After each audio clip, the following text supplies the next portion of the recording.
नमस्कार दोस्तों, मेरे नए यूट्यूब चैनल फिजिक्स मस्ती में आपका स्वागत है। जैसा कि हमने हमारा थंबनेल लगाया है, 10वीं और 12वीं के बच्चे जो लोग परेशान हैं कि 10वीं की साइंस की पढ़ाई हम कहाँ करें, तो मेरे नए यूट्यूब चैनल फिजिक्स मस्ती में आप पढ़ सकते हैं। पर डे आपका वीडियो अपलोड होगा, आप लोग देख सकते हैं। इसमें एक बहुत मज़ेदार बात बताया है हमने। कैप्सूल कोर्स का हमने नाम दिया है कैप्सूल एक्सप्रेस। यानी इस कोर्स में हम सभी बातें हम बताएंगे। यानी हमारा मैथ का चलता है चैनल और जनरल नॉलेज के भाई एजुकेशन धमाल है, जिसमें हमने बताया था 0 से हीरो तक की पढ़ाई। यानी मैथ का पर डे का जो है रितेश सर के द्वारा वीडियो बनाया जाता है और अपलोड होता है। इसी तरह से फिजिक्स, केमिस्ट्री और बायोलॉजी का वीडियो मैं पर डे लेकर के आऊँगा और आप लोगों के सामने प्रस्तुत होगी। आप लोग अपना सहयोग दीजिएगा। धन्यवाद। चलिए हम सबसे पहले इसके पीछे वाले वीडियो में प्रकाश के परावर्तन के बारे में जाने थे। तो जो बच्चे प्रकाश के परावर्तन के बारे में नहीं पढ़े होंगे वे लोग हमारे वीडियो के डिस्क्रिप्शन में जो है इसका लिंक मिल जाएगा, आप लोग ले करके और पढ़ सकते हैं। दर्पण क्या है, तो चलिए हम देखते हैं दर्पण क्या है। आपके स्क्रीन पर दर्पण के बारे में, दर्पण क्या है और इसका आंसर आपके स्क्रीन पर दिख रहा हो। जैसा कि आप लोगों को पता है, आपने कहीं ना कहीं पढ़ा होगा कि दर्पण किस चीज़ का बना होता है। तो जाहिर सी बात है कि भुलियाने के लिए कह दिया जाता है कि दर्पण जो है शीशा का बना होता है। ये सही भी है, 100% सही भी है। लेकिन दर्पण जो है कितने चीज़ों से मिल करके बना होता है ये कोई नहीं बताता है, और यही बात मेरे फिजिक्स मस्ती में आपको मिलेगी।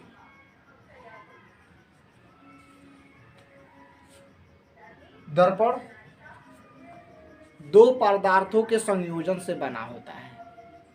दर्पण दो पदार्थों के संयोजन से बना होता है, पहला, और दूसरा परावर्तक पदार्थ। ध्यान से सुनिए, दर्पण दो पारदर्शक पदार्थों के संयोजन से बना होता है। पहला पदार्थ जो है पैलेडियम है, दूसरा परावर्तक पदार्थ है। इसका परिभाषा हम कह सकते हैं, दो पदार्थों के संयोजन से बने हुए पदार्थ को दर्पण कहा जाता है। यानी दर्पण के दो जो पदार्थ है, पहला पदार्थ है पैलेडियम और दूसरा है परावर्तक पदार्थ। अब देखिए कंफ्यूजन शुरू होता है। अब बहुत से टीचर लोग जो है भुलिया देते हैं कि दर्पण के मुख्य दो भाग होते हैं, उत्तल दर्पण और अवतल दर्पण, जो गहराई में नहीं जाते हैं। आज जान लीजिए कि दर्पण जो है दो प्रकार के तो होते ही हैं, लेकिन कौन कौन से होते हैं ये जानिए। सबसे पहला क्वेश्चन है कि समतल दर्पण दर्पण कितने प्रकार के होते हैं। तो दर्पण निम्नलिखित दो प्रकार के होते हैं। पहला है समतल दर्पण।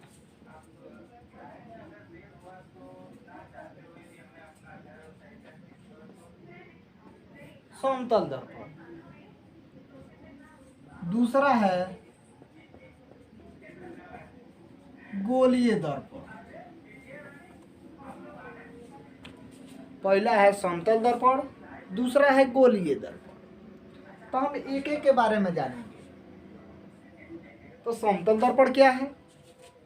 वह दर्पण जिसका परावर्तक सतह बराबर हो वह समतल दर्पण कहलाता है। देख लीजिए आप लोग,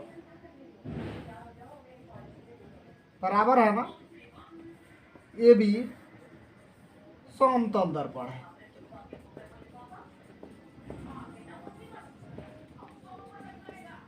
समतल दर्पण है, कंफ्यूजन नहीं है, एकदम सीधा है।